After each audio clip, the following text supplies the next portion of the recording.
Well, I have returned yet again.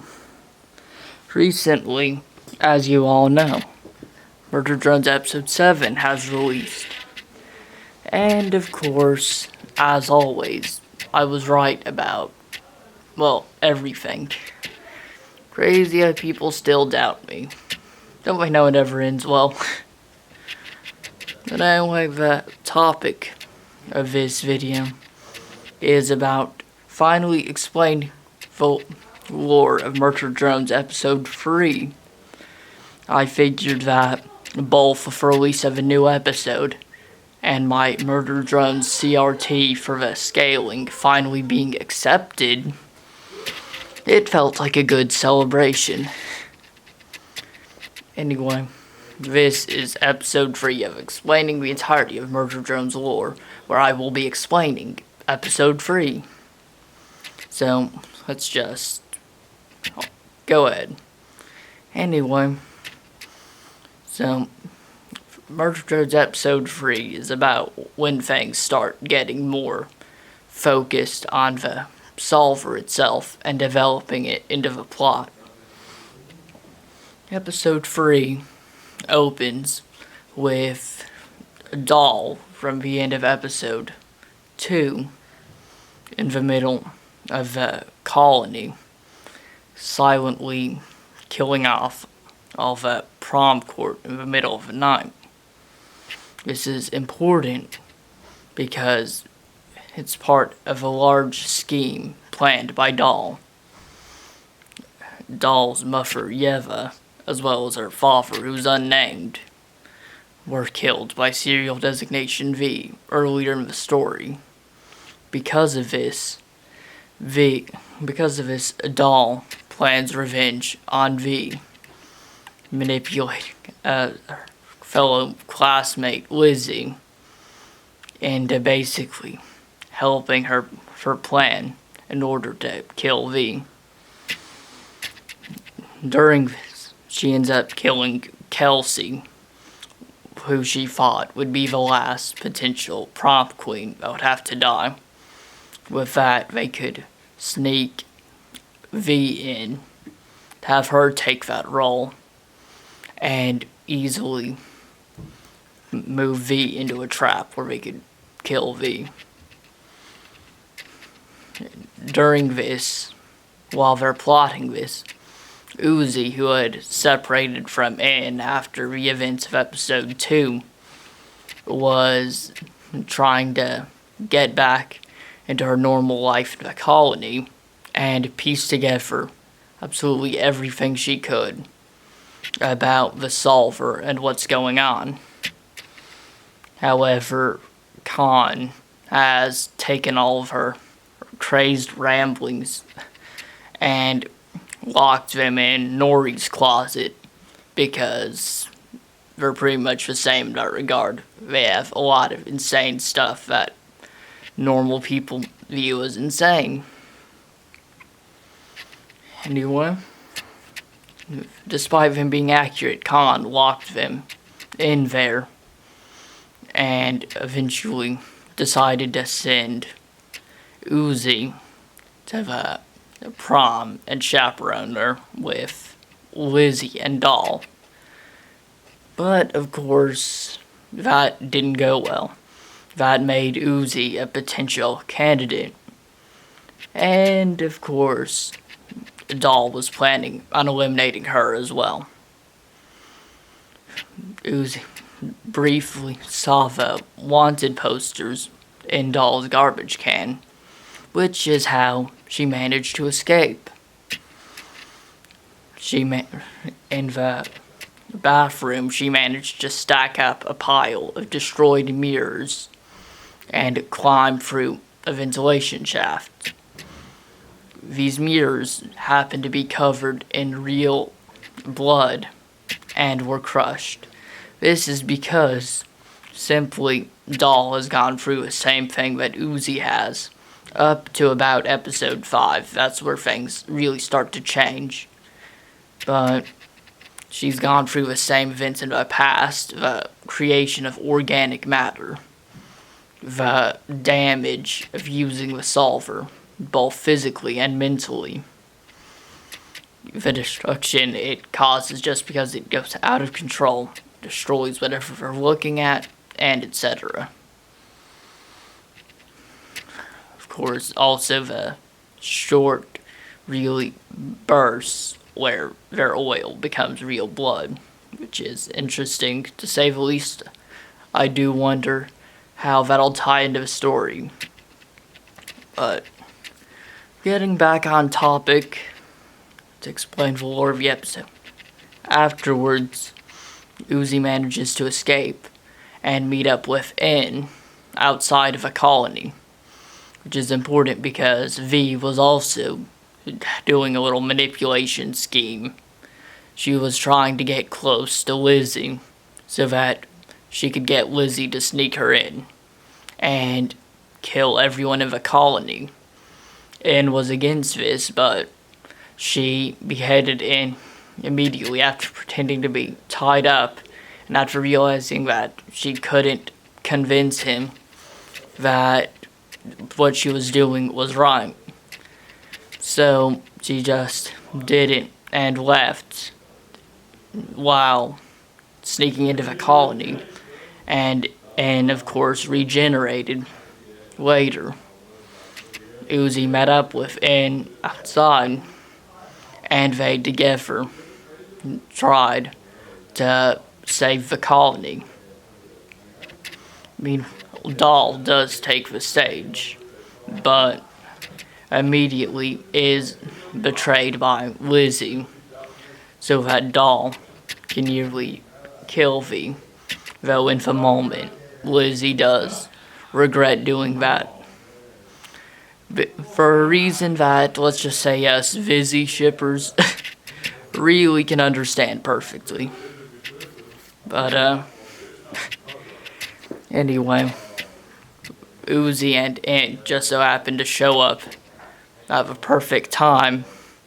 However, V still ends up being basically impaled by Doll at the end of not end, but at the end of her little walk to the thing, to the microphone. I do not know why it's so hard for me to think today. But, anyway, afterwards, Uzi realizes that Doll is the problem here, and that they did not foresee what was actually going on. Uzi and team up to save V and defeat Doll, but things get a little more complicated when Doll reveals the details of the murder drones killing Uzi's mother, Nori, as well as, of course, that happened to her as well. This is really interesting because while I've never liked the theories that Anne killed Nori, and it felt like a very good way to just absolutely shoehorn in drama, whereas before they've been doing a good job at keeping it subtle or unique. But I will say that at this point it's almost a certainty after episode 7, because Nori did say that Anne looked familiar. Really, it's interesting, but I should really stop getting so off topic. They fight against Doll briefly, but eventually it starts to reach a turning point when it's revealed that Uzi, as an absolute sulfur user, is non-interactive, meaning that direct sulfur abilities don't actually affect her. Doll can do things like throw things with the sulfur and amplify them into weapons to use against Uzi, but anything direct won't work. She can't be directly crushed with it, for example. The absolute sulfur cannot be used to disassemble her or manipulate her matter in any way other than her doing it herself, and etc. This same thing got a callback in episode 7 where Doll and Uzi both tried to use it on Tessa slash Sin. Some people, or as some people call her, Skin. But it, of course, also gave a non-interactive message. A lot of people make claims like it's because Tessa is human and it doesn't work on organic things, but that is incorrect. It's been shown that it specifically didn't affect Uzi either because she has the Absolute Solver herself, and it's been consistently shown to work on organic matter. This is the kind of thing that, as a power scaler, I absolutely hate as a misconception. Anyway, after very briefly getting a small kick on Doll, Doll was about to win, but V managed to circle around and shoot Doll in the back of the head. Because of this, of course, Doll lost, though she didn't actually die. And V and Uzi snooped around in Doll's room to find basically all the junk left around and find out what was going on, just to see the massive pile of corpses in Doll's house or room. There were dead drones everywhere, and it was clear that Doll was eating them. Our first little view into the ongoing zombie drone plot under the surface. Of course, murder drones or disassembly drones are the genocide robots created by Sin from the worker drones. Murder drones were created to kill all humans on Earth and then had their memory wiped as a guise, and were told they were working for J.C. Jensen to destroy the worker drones. This actually, interestingly enough, was very reminiscent of a popular meme back in the old days. People used to meme that humans were made of hydrocarbons. Meanwhile, oil was also made of hydrocarbons. Therefore, people memed that the disassembly drones could just eat humans instead. Which now we know that they did. They did just that. Very, very interesting. I wonder if the creators have seen that meme. Imagine how smugly it must have been. But anyway, Doll and Uzi are zombie drones. Drones that have a damaged AI, commonly received from dying and rebooting, but it can come from other means, such as in Uzi and Doll's case, being born with it because their parents have had it. That's what manifests in the Absolute Solver and marks the difference between a worker drone and a zombie drone. Doll and Uzi are, of course, both zombie drones, so they have to consume oil and potentially humans as well. The thing is, we don't know if the human part will ever come back. We don't know if there are any on other planets, but that could be an interesting way to finally get Uzi's kill all humans plot back into the story without ruining it. I still really wish that they'd actually implement that rather than just leaving it as a passing thought. Anyway, Doll briefly almost kills Uzi again at the end, but Uzi's Absolute Solver activates finally and blocks a bullet from Doll. And afterwards, Doll says that she'll help Uzi. However, that was just, a lot of people misunderstand this, but that was frankly BS on Doll's part. She never actually helps. It was kind of a thing she said, but never actually lived up to. They've been enemies since then still. Anyway, I honestly doubt Doll intended to help ever, but who knows? It could just be that she never got the chance. We'll never know because she's dead. Anyway, after that, we see Tessa and Jay arrive on Copper 9 and kill a worker drone. Little did we know at the time, but this is actually not even true. The truth is that this was actually Sin wearing Tessa's skin as a disguise and using her voice. Further, she had that spacesuit on, so no one could actually tell. However, we do see Tessa without the spacesuit, or Sin, I should say, in the background of episode 4, which we will get to eventually. Of course, with that, she teams up with Jay in order to continue her work on Copper 9 and eat the planet, basically. Because this entire time, Sin, her hunger has been escalating even further. The solver needs to eat just as she does, and they both survive by eating the planet. Sin is a puppet with very little will of her own left, but they both mutually benefit from eating the planet regardless of what Sin would possibly think.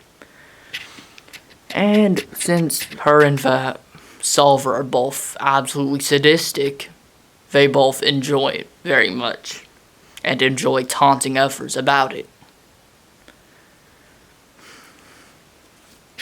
Eventually, the screen just cuts after that to the credits, but of course Jay has returned as a clone, a concept that's established later as well.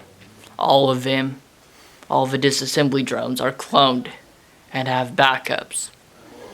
A little piece of information we know now about the whole timeline that wasn't available in my previous videos is that Uzi was born after the Copper 9 explosion, meaning that since she's around 18 to 19, that would mean that Anne had to have killed off the humans with the rest of the disassembly drones around 18 years ago, as the Copper 9 explosion happened after things were wrapped up on Earth. With that being why J.C. Jensen made Cabin Fever Labs. One more off-topic thing I'd like to mention before I end this video. I'd like to mention that the cathedral under Cabin Fever Labs was not made by J.C. Jensen, or the solver really, because J.C. Jensen's presence predates them there as well. It was stated on a little piece of paper in episode 7 that they actually don't know what the cathedral is, that it was just there whenever they got on the planet. So, there's likely some alien plot at play that will never see the surface unless they actually go through with having a second season. It's interesting to think about, and I'm very curious in the origins of a cathedral. I doubt it's just a one-off joke with no plot significance at all, because, let's face it, when has Liam Vickers ever included any joke in any series without it having some canon meaning? Every joke he ever makes about dramatic things like that is just a fact. That's how he portrays things. He uses jokes to communicate the canon. I will end this now. Sorry this video was so short and off topic.